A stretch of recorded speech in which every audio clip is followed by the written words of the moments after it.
South Korean President Moon Jae-in has ruled out the possibility of deploying nuclear weapons to his country despite growing tensions with North Korea. I agree that South Korea needs to develop our own nuclear weapons or relocate tactical nuclear weapons in the face of North Korea's nuclear threat. To respond to North Korea by having our own nuclear weapons will not maintain peace on the Korean Peninsula. Well, that announcement does come after South Korea's defence minister asked his American counterpart for more nuclear weapons to be sent regularly to the peninsula. He explained the call for more tactical assets, saying that many of the country's lawmakers, as well as the media, strongly support the idea. American tactical nuclear weapons were present in the Korean peninsula almost throughout the entire Cold War and were withdrawn only in 1991 as part of the global non-proliferation deal. However, a recent poll in South Korea does show that about 60% of people would back nuclear armament.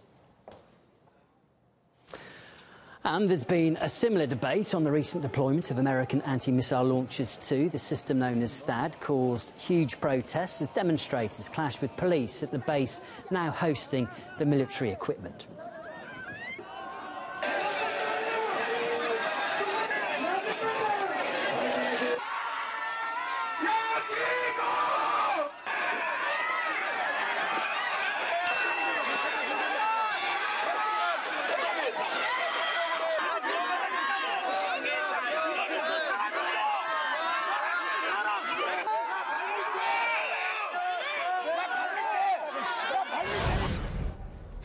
OK, well, let's get the thoughts now of Dr.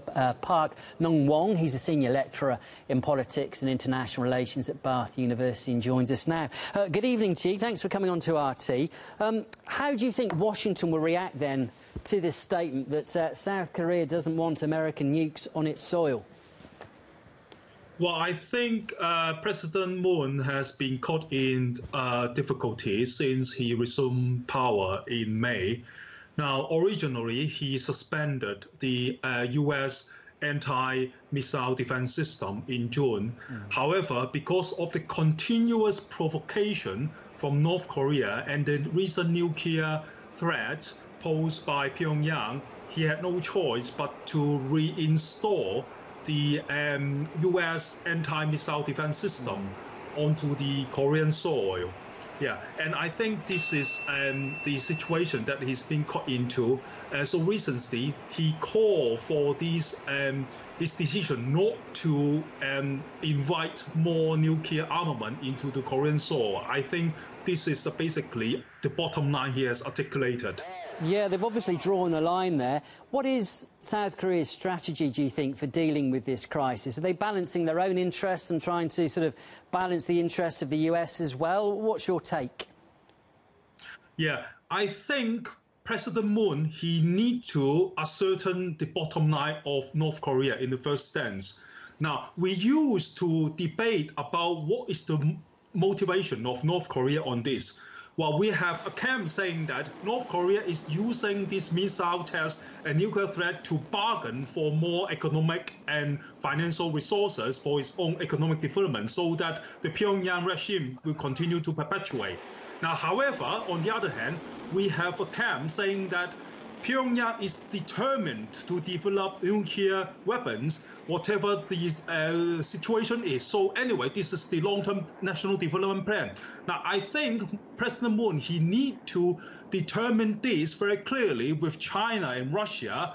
What is the bottom line of North Korea? And if that the later scenario is Korea that really want to develop nuclear weapon, South Korea really need to work with Russia and China to try to come up with a package to rein in this nuclear program of Pyongyang. Do you think that they will then, if you say they need to work with China and Russia, they might actually agree to this proposal from China and Russia for South Korea to stop conducting its military drills with the US, and in return, North Korea would stop its nuclear program and missile tests? Do you think that's a runner, a potential way out here? Yeah, I think this is a potential proposal to be pursued. And I think now, at the present, because they already knew U.S. anti-missile defense system already installed in the Korean soil, I think President Moon should take this onto the table with China and Korea and negotiate with China and Korea saying that, look, now we have this anti-missile system on our soil. If we really want to withdraw this system from the Korean soil, then China and Russia has to come into the scenario more proactively so that we will engage North Korea to come into a program and package to try and rein in the nuclear program of Pyongyang. Do you think North Korea is open to negotiation, open to conversation? It looks like unlikely, because I think what Mr. Kim Jong-un is aiming at is he really wants to develop the nuclear program. Now, if that is the case, I think what we need in Northeast Asia is something like the Iran deal in the Middle East, to try to make a similar program so that we could, on one hand, accommodate North Korea's nuclear ambition, but on the other hand, we need to contain it. OK, look, really good to get your thoughts. We've run out of time. We'll leave it there. But that was Dr. Park Nong Wong, a senior lecturer in politics and international relations at Bath University. Thank you.